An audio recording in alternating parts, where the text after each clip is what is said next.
Welcome, everybody. Welcome to the What the Football channel. This is the BH and Scrubber show. We're going to do a little bit of Dallas Cowboys versus Washington football team recap and team assessment. It all looks good. So the boys did a good job the other day, as best as they could, I thought. So, my name is Scrubber. Hey, Scrubber. BH here. Yep, we're going to review that game, and it was tough, not as bad as everyone made it out to be, of course. And people are freaking out a bit. So just come on to the show. Mm-hmm. We're going to talk you through it. Yep. And it's always darkest before the dawn. Damn right. So get ready. Let's do this. Well, hey, let's start with offense. That was probably the toughest part of this game, without a doubt. Dallas came in strong. Yeah. Had all their top pass rushers finally, I think, for one game, all in one game, and they really utilized them well. Their DBs covered well. Yep. Really came in, and I think they surprised us with their intensity a little bit. We could not match. I think skill-wise, we could match them. We didn't match their intensity, and it really showed. They came on strong, punched us in the face. So it was pretty tough. I think, the offensive line did get a little overwhelmed. Obviously, Heineke got overwhelmed. But a lot of that was first half. This was a tale of two halves. Yeah. People forget everyone's glomming on. They think 90% of the game is what they saw in that first half. And it's really not true. In the second half, coming back against them, we outscored them 20-3. Yep. Everyone forgets that. And then all the pundits, and even there's a lot of football team fans not happy with Heineke and how bad he got beat. But I was watching football this weekend, and I saw a star quarterback. Let me read some stats from this star. This guy was 22 for 39, barely 50%. Yeah. He threw for 211 yards. He got sacked 4 times. He threw 1 touchdown only, and he threw 2 interceptions. You know who that guy was? Dak Prescott. See? Yeah. And everyone's ready. Everyone's saying Taylor Heineke, he's not the guy. He's washed up. Get rid of that guy. Wait a minute. Pump the brakes. Dak looked like, if it wasn't for that defense, man, Dak looked like hot garbage, baby. He didn't look that. I was going to say, that's what happened on both sides of the ball, though. That's what the same thing that happened to us happened to them. So stout defenses do that. Stout defenses shut down offenses. Yeah. And like you said, the two halves, that's all you can chalk it up to is they had a strong defense. I'm sitting here eating crap having to say that, but they did good. Dallas was a good team that day. I was like, damn, like you said, they were on fire. And so you see a lot of games start out like that. Sometimes you see a team, you'll just see them run out onto the field and you go, they're going to win, they're going to lose. You can almost feel it or see it. You know what I'm saying? And like you said, Dallas came out, they were pumped. They wanted to come in here and clobber us. They had all their people. That just builds one on top of another. It all piles on, and McCarthy saying what he said and all the background stuff. So that defense was stout. And yeah, they were. Our defense came in was stout. So oh boy, were they ever. You saw those Dak stats, man. He had a rough game. And and so, I think we'll talk about it in coaching, some of the approaches we could have taken, some of the adjustments. We'll talk about that later. But for purposes of talking about our offense, and there's no sense talking about stats or what happened. There was a bit of an overwhelming kind of thing but you know what happened? Instead of being like Las Vegas Raiders. Oh, jeez. And realizing you're Yeah. just getting beat and go, And give we'll up. we'll play again next week. It's all good. And then just get beat 48-9 or whatever it was. Just get shellacked. They phoned it in, dude. They phoned it in. That's what you call, that's absolutely horrible. Gutless. That's what it's called, being gutless. There's one thing, hey, look, we all get punched in the face and we all get knocked down. It happens to everyone. But this team, look, they kept fighting back. I mean, we lost by a touchdown, dude. Yep. A touchdown. You think we got beat 35-3, the way the pundits are going, the way the narrative's being chirped out there, but we didn't. So, I mean, let's give them props. Look, we can talk about, hey, blocking should have been better. Blitz pickups. Heineke could have been cooler in the pocket. Why weren't our receivers getting open? We can go over and over that. They weren't. That didn't happen. It didn't work. But guess what? They didn't fold. They came back, generated some run, started getting some passes off. Heineke threw a beautiful that pass to Sims. Yeah. Dude. Yeah. That was awesome. Yeah. So, I mean, and Heineke with that, was it the 2-point conversion where you hit the pylon? Yeah. Yeah, man, there were so many good things that happened in the second half, where we were beating them.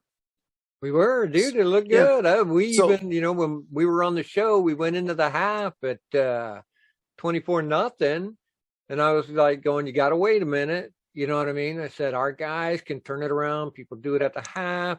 All they need to do is what you do is you semi-sustain drives and get down there and score. That way you're giving your defense time to rest, and then hopefully your defense can blaze them back and keep the ball out of their hands one more time and go down there. And it was kind of what they were trying to do. It was piecing together a little in that second half. You could see it, but just, of course, they step on their own digs, a penalty here, and that's one of those things with this team too, that they spread around, like all the passes and the defense each gets a tackle. Well, everybody on the team got a fuck up too.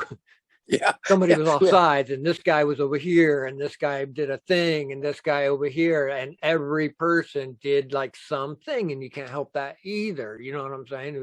It looked like the first part of the season when we were shooting ourselves in the dick again.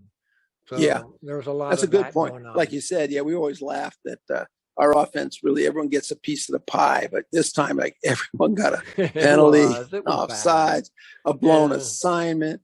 But they did hang in there. So they did. I mean, a couple of things are, I think Diami was in there a lot.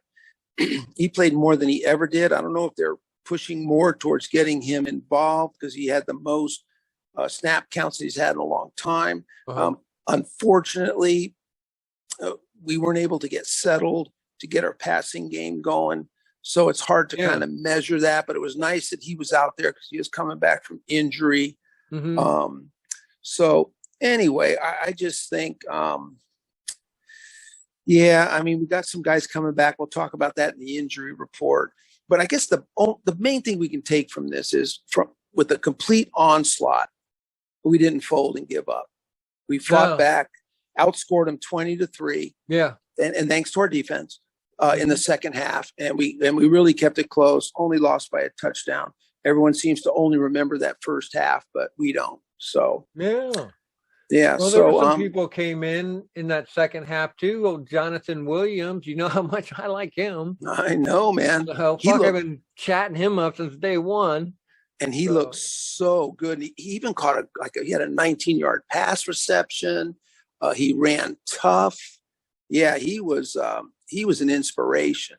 That guy, we got to keep that guy going. If there's a spot for him, we got to keep him on the roster one way or another. So Derek was out there Derek made a couple good plays. Happy with what he did. Cam Sims was really kind of, if you have to think there's a star, I think Cam was kind of the guy that really did really well. I mean, not just a touchdown. He caught some other passes too, I think. Yeah. So we love Cam, dude. He's out there. It's amazing. Who else did we have out there? Mr. Humphreys. Of course. Yeah. He had some catches. Yeah, you could tell they really capped on Terry McLaurin. They did that thing like, we talk about it. They said, we're not going to let Terry McLaurin beat us. Yeah. And they did shut him down. Yeah. And our guys on 4 targets. I mean, that's hardly any tough targets either. Yeah, because I think every time Heineke looked up, he was sandwiched. Yeah. I mean, they just couldn't. And and that does happen, but it's incumbent on our tight ends, our Z wide receivers on the other side, Diami Brown, and those guys to really step up. And quite frankly, they did okay, Cam Sims, but no one really stepped up to take the pressure away. So that's what has to happen. If they're going to shut down Terry McLaurin, everyone else has to really come up and hit it hard. So, well, he couldn't get that going though in that first half. It just, as I was watching the game, I was going, he's trying to throw to Diami Brown, incomplete. God, he was up to like 2 and 12 or something like that. I was like, something's going on here. They're not connecting for some reason. So it was a struggle. It was. Well, let's talk about some positive things. Yeah. Let's talk about our defense. Yeah. Our defensive ends, we had 2 third stringers and 2 fourth stringers, a couple of rookies. We were thin as hell. Mm-hmm. And hey, man, we held that Dallas Cowboy offense to 3 points in the second half. Yep. Those guys deserve the gold medals, man, because they stuffed the run. They held contain. They put pressure. We had 4 sacks. Yeah.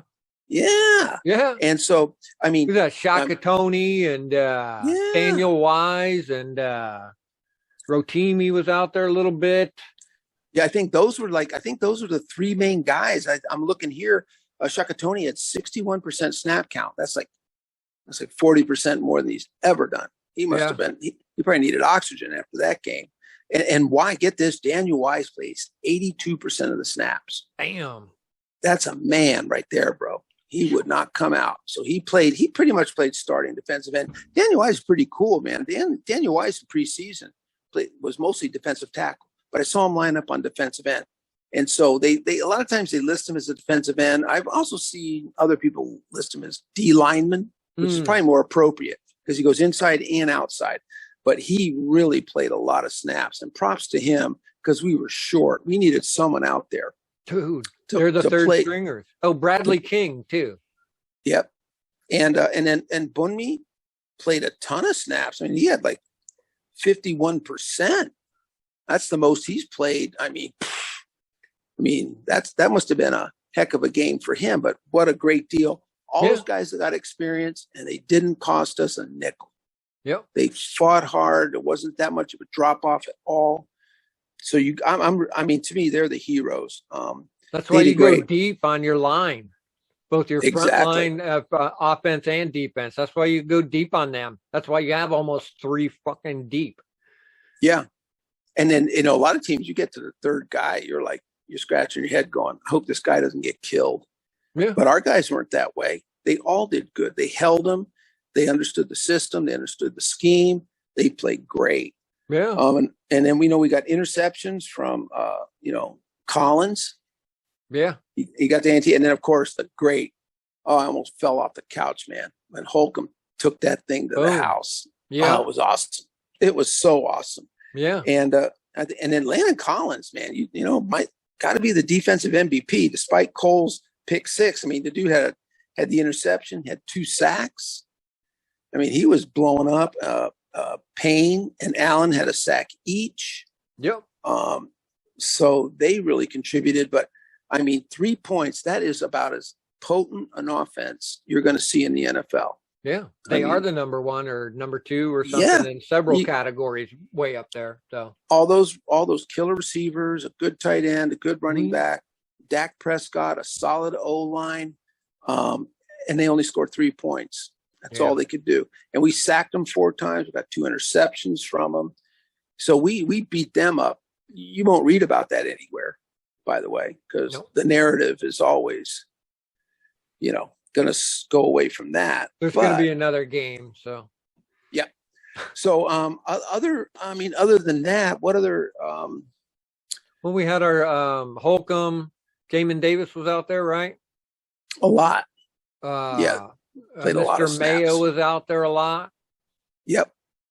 Let's see. Who else All of our DBs did a really good job. Yeah. Gotta tell you, second week in a row in Pro Football Focus's 90+ ratings, Kent Fuller again. Really? Again, he had like a 91.2 rating. Nice. I mean, in other words, he's just doing, and they rate you for everything. Tackling, coverage, all that. It's not, you can't just be a good cover guy and be a horrible tackler. You'll just get downgraded. You get an 83. So anyway, good for him. That's 2 weeks in a row.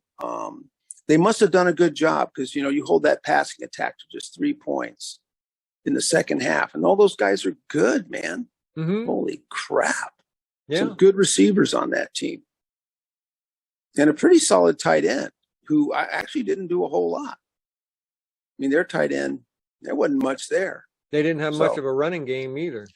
Oh, God. No one has, quite frankly. The last 6 weeks, starting with Green Bay. Green Bay, 59 yards. Eesh. Those two stud running backs, and we punched them in the face. And quite frankly, ever since then, no one really has run that well. Yeah. So, all right. Well, hey, here's some other good news. Special teams. Yeah. Unfortunately, I mean, poor Tressway, 7 punts, man. He punted a lot. We got stuffed a lot. But hey, you know what? He got 3 inside the 20. He got a touchback. He did his job like he always does. Guy's a monster. We love Brian Johnson. The only thing he had was the 1 extra point, and unfortunately, it got blocked. I looked at it a few times. They had penetration. They got in, and the guy got up. The kick did look low, a little low. Every time I watched it, he struck it low on the ball. A lot of times those low kicks, if you see in slow motion, the kicker sort of hits it right at the equator, and it's like, well, what'd you expect? You drive it. Yeah, you're going to drive it. So he hit it really low. I didn't get a side angle to see how far the guy penetrated. So, a combination of could have been a little better protection. He could have got it up a little quicker, maybe. Who's to say? But I mean, I didn't think it was the end of the world, and not in this football game. It's not like he missed. Or it's just a kicker's curse. If you kick on the Washington football team, you can just expect that shit to fucking happen, man. You can't get away from that. You can't run from that. I mean, I don't know how many block kicks we've got, but we might be leading the NFL in block kicks. We talked about that the other day. Remember, we were saying sometimes teams just have an identity of something, some stupid fucking thing. And I don't care how many people you trade out. That thing will follow you no matter what. It's like this ghost thing that stays with you. And no matter what you do. So, I still got faith in Brian Johnson. Yeah. Heck yeah. He's still good. I'm not nervous when he's up there. He did he kicked the winning field goal like the week before, like his first time out on the field for us, and, called to win the game, and he came through. So, but only extra points. Yeah. That's it. Hey. Yeah, but he didn't cost us this game. There's plenty of blame to go around. Interesting, I do want to do a little update. We've got a replacement, not a replacement, got a guy put on the practice squad, a kicker. Mm-hmm. His name is, they just go find people with these names that BH cannot pronounce. I know. But here goes. Liram Hadrulahu. Very good. I thought he was from Hawaii. But that shows that, that's BH for you. What do I know? He's actually from Yugoslavia. Nice. Yeah. So he, his family. Block. Yeah, exactly. Got over here, went to Canada, escaped the troubles there. Pretty bad news. In Canada? Yeah. You know how Canada is. Get me out of Canada, man. Get me out of Canada. I thought Bosnia was bad. No. So anyway, so his family went there, and he just got into sports. He's a stud. He played in the Canadian Football League. He actually played in Canada's junior football team. They actually have junior programs, and they actually Canada's junior football team, believe it or not, won a couple silver medals. I mean, the U.S. won the gold because, of course, yeah, of course, you know. But I mean, hey, props to them. And so he's been around for a little bit, but he's never stuck anywhere. And I think, okay, so, but the reason for this is, and we'll talk about this later, is it's the COVID outbreak. I don't think they would have put a kicker on the practice squad. I think we like our guy. Why take up a spot? But the thing is, with COVID, it's been tough, and we will talk about it later. Someone could test on Friday. You better have someone ready. And I think, and the reason I kind of did a little research on this guy, and in most of his Canadian football stuff, he's a punter too. See, there you go. Because our punter is a lefty. And our coach was thinking, why do I have to, we don't want, it can happen. God forbid that Tress gets the COVID, but what if he did? It's spreading like wildfire. Yeah. But now instead of taking up two positions, now we get this guy who can punt and kick. Get him in here just temporarily till we get through this problem that we're having. So anyway, let's welcome him to the team. Happy for him. And other than that, I mean, special teams did not hurt us one bit. I think they were fine. Yeah. It was just a tough game. It's just a setback. You just, people have them, dude. It just happens. It like these guys just got to shake it off. Yeah. It's you watch the slow motion, disaster. It was hard. Yeah. But, I attribute it. I think they were there, like you said. Dallas came on strong. Our boys just got caught off a little bit that first half, but then snapped out of it on the second half. You could see it while I was following the game. You could feel that. It changed. Yep. You were like, look at what they're doing. Okay, now they're going down there. Look, it's getting close. And then fumble, interception, all that kind of stuff. But they were on their way. So hopefully this will be a lesson for them too. This will snap them the fuck out of it. Well, what you said is like they got to shake it off. It's a lot easier to shake it off when you played your ass off. You didn't quit. Yes. When you're in Las Vegas and you're the Raiders, you can't just hey, dude, let's just shake it off. Whoa, what do you mean shake it off? Yeah.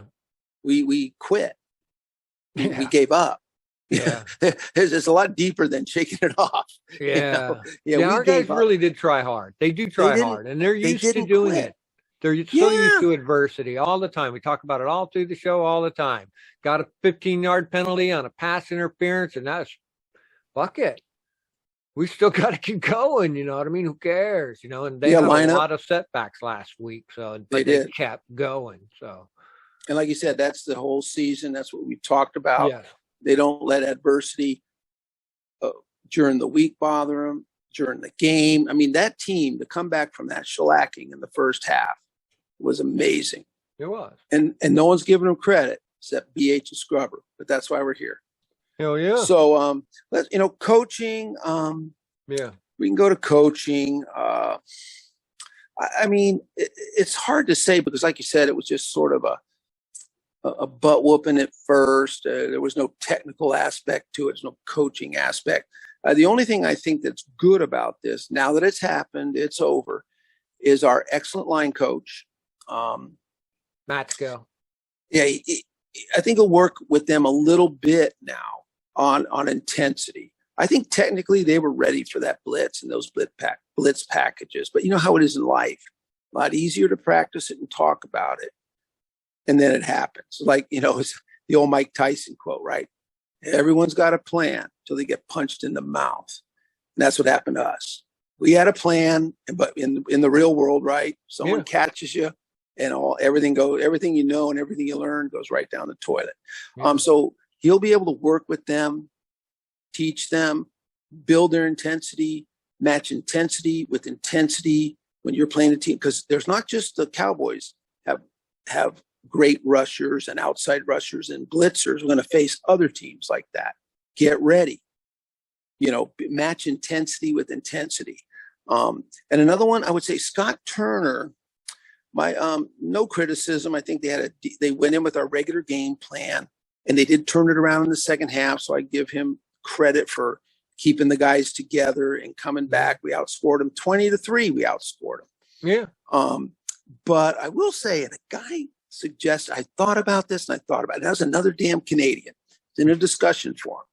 And this guy comes in, he's a Washington football team fan from Canada. And he said, why the heck didn't they, when things were going that bad, did they just spread them out and go into a 2-minute offense?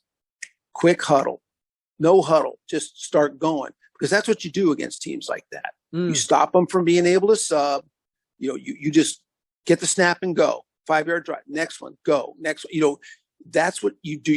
We don't want that kind of offense. We're not the Kansas City Chiefs. We don't want to do that kind of stuff. We want to be run first, run heavy, play action pass.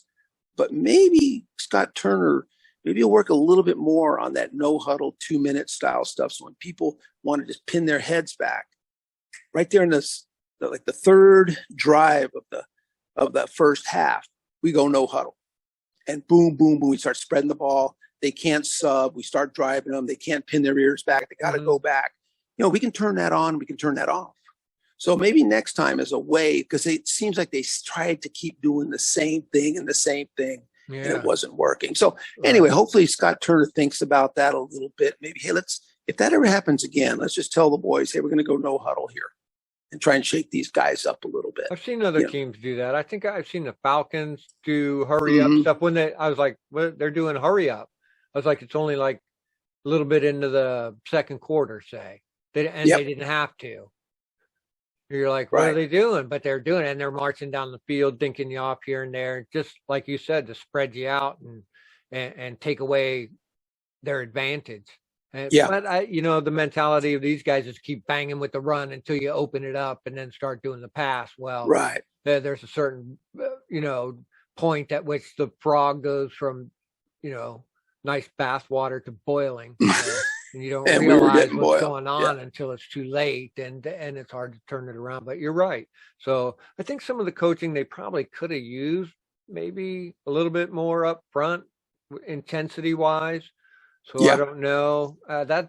I think the Cowboys were just on the defensive side was just very overwhelming. I don't know how much you prepare that. I hate to give them the kudos, but they look really good. So they really did. They did. They had a certain amount of intensity. But yeah, overall, I can't complain. I got to give a shout out to Jack Del Rio, Holden. I mean, you got your third and fourth string defensive ends, and you're going up against Dak Prescott and Ezekiel Elliott.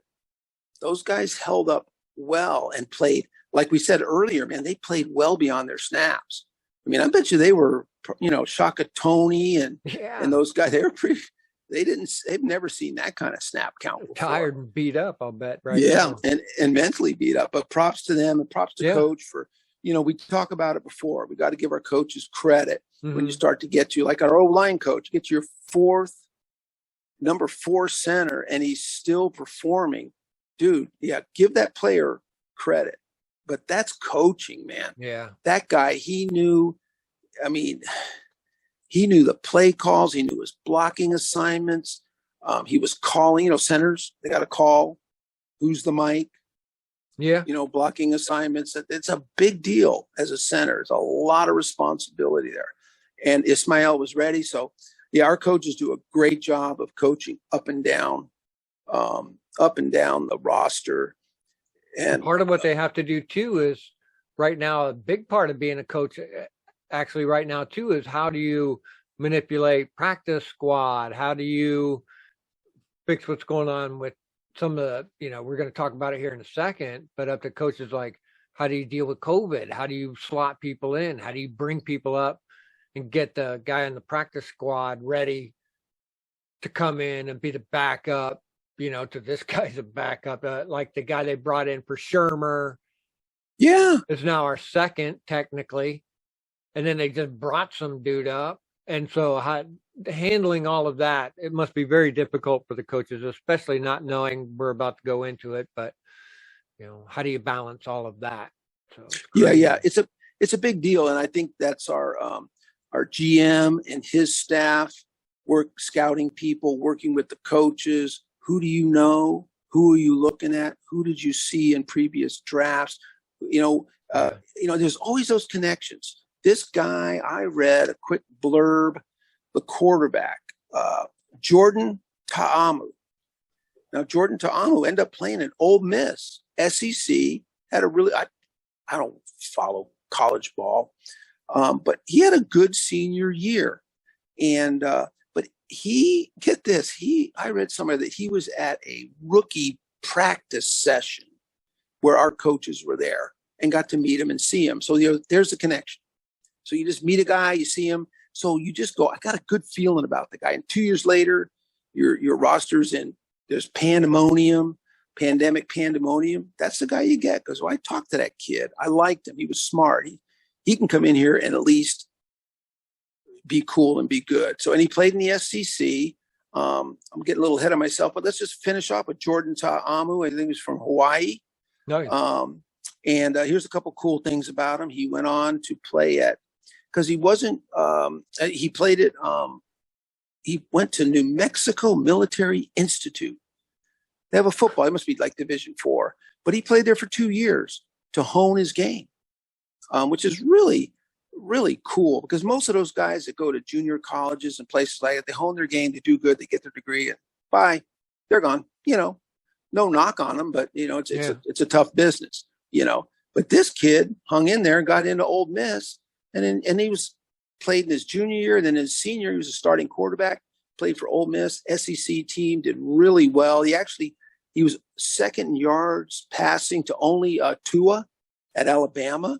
So this guy he's a very interesting cat. He's not just out of nowhere. He's done some good things. So awesome. I like that. So so we got him. That's good. Now let's see. Injury wise, want to move on to injuries? Yeah.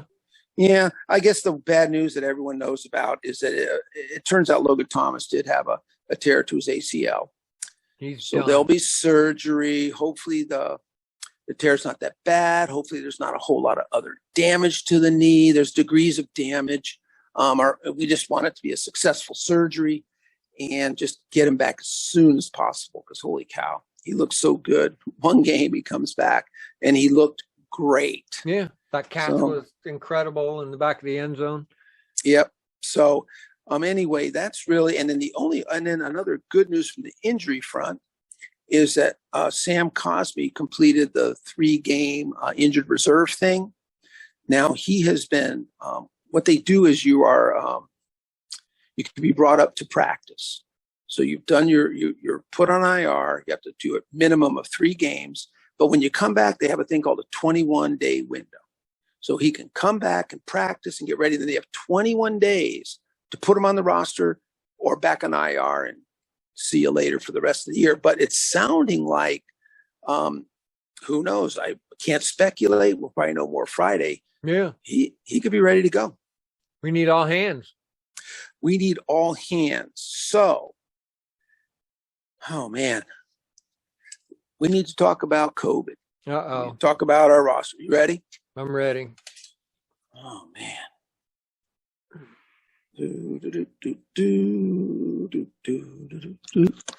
Yeah, baby. All right. So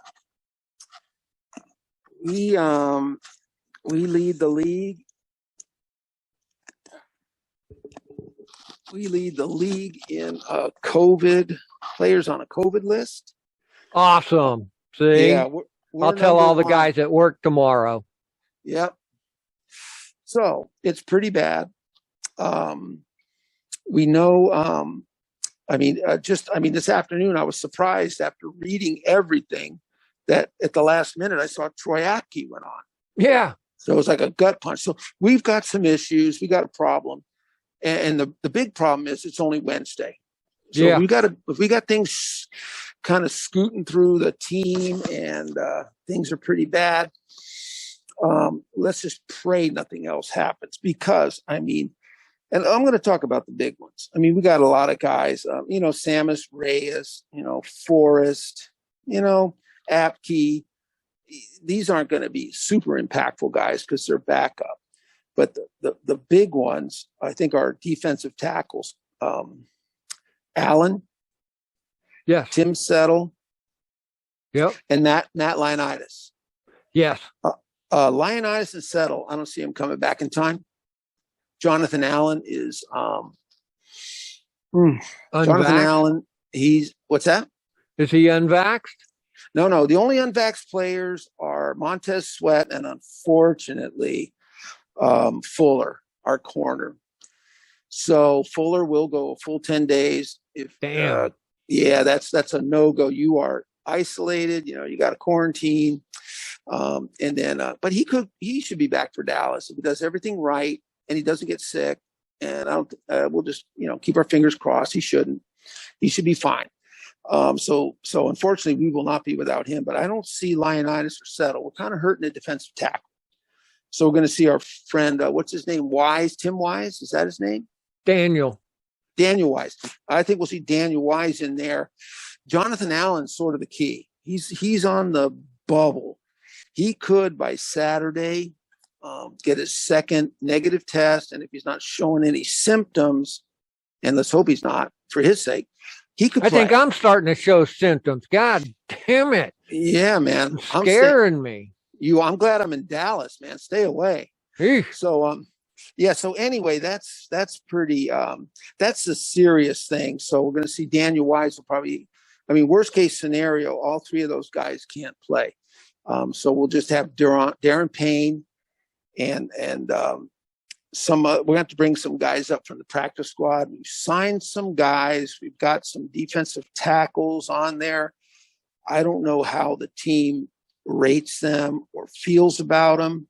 Yeah. We've got we've got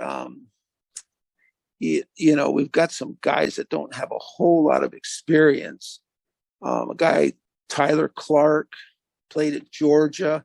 I'm not sure he's ever had any snaps in the NFL. They picked him up.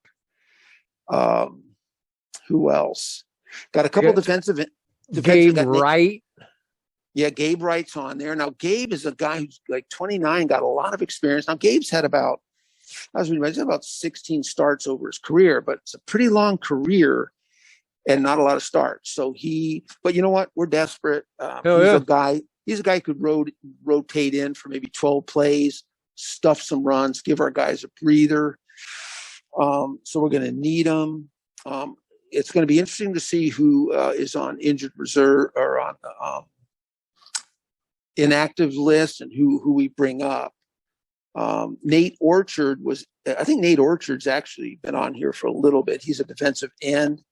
And then we got a guy, Hercules Mataafa, another defensive end. Yeah, we got Hercules on our team. He's another defensive end because I think they're a little worried about the defensive end situation. Although I think Montez Sweat, all things being equal, should come in, test negative. He'll be fine. Yeah. I think Tuhill, barring any setbacks, Tuhill will be back, and then Smith Williams. They all got infected around the same time. Yeah. Hopefully they haven't had any symptoms. They get 2 negative tests. Boom. So hopefully if we get those guys back, that'll be huge. That'll be great. So defensive tackles are a little tough. And then, unfortunately, Fuller, who's our stud, he's unvaccinated, so he will have to do 10 days. Kendall Fuller?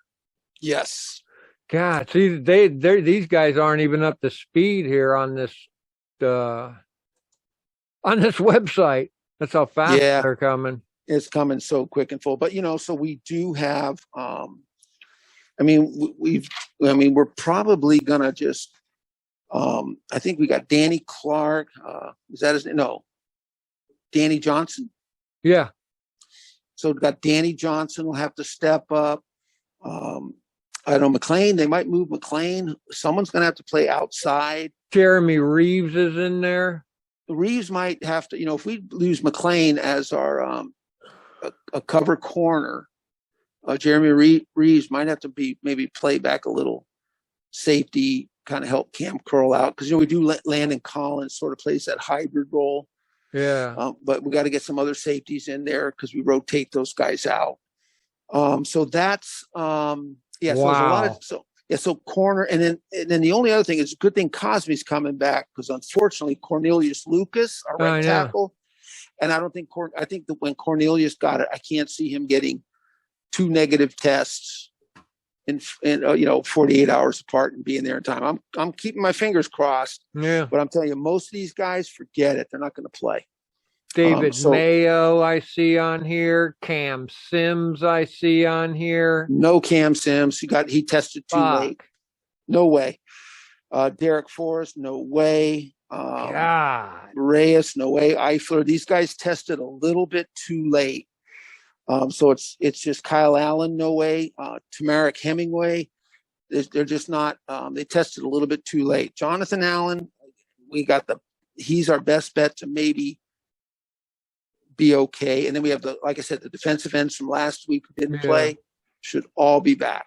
So we do have issues at defensive tackle, but we got Daniel Wise, who we know is a stud. Yeah, He'll play 100% of the snaps. And corners, which not, we can move our guys. Our corners have done a great job. And we work as a team, and we do love Fuller because he's awesome, but they work as a team. And so guys, and they all know each other really well. They know their assignments. So I'm not too worried about that too much. It's just a lot. It seems over. It's the optics of it. It's tough. Yeah, it's tough. But I think to the core of the team, if Heineke comes back, if J.D. McKissick comes back, those defensive ends come back, there's enough guys on that field that looks like a full, ready to go team. Now we might be on the fringes on backups and rotational guys, but that's okay. But hey, I feel the same.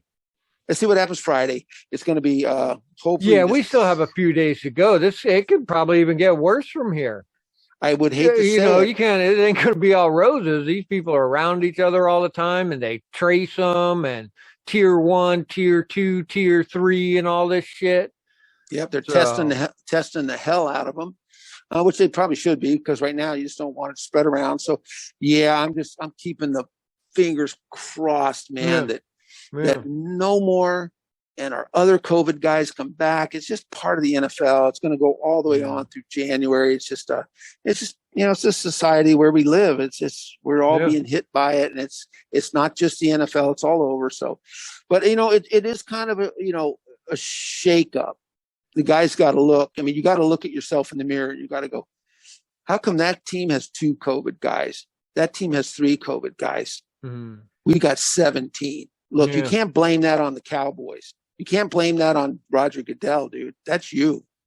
That's your team. What are you guys doing? What are you guys doing different? Yeah. So it's good. They'll like everything we say about this team. You learn. We learn from our mistakes on the field and off. It'll just make them better.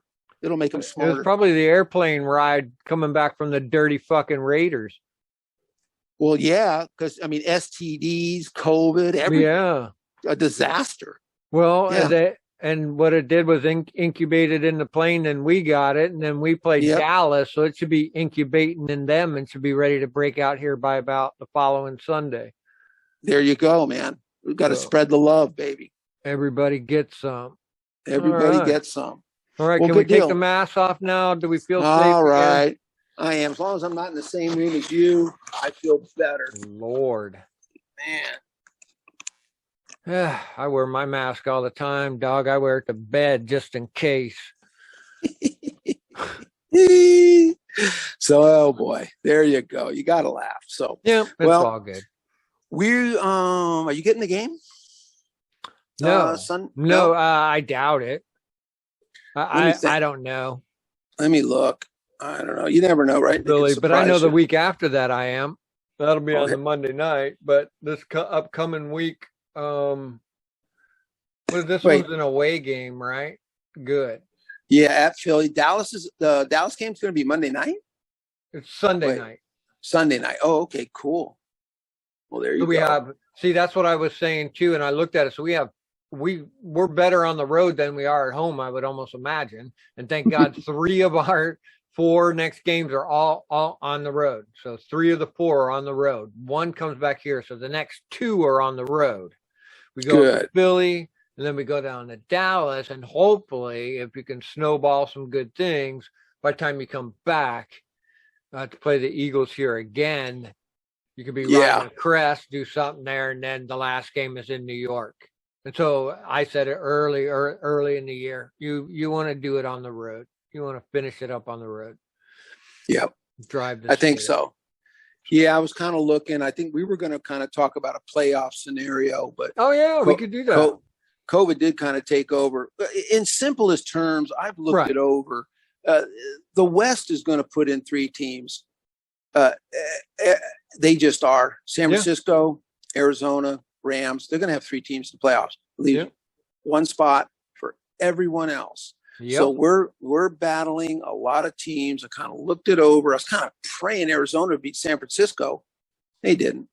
But I think when you need people to fucking step up, we already fucked up. But then you're like, oh, we got to count on these. Oh. No, thank you so much.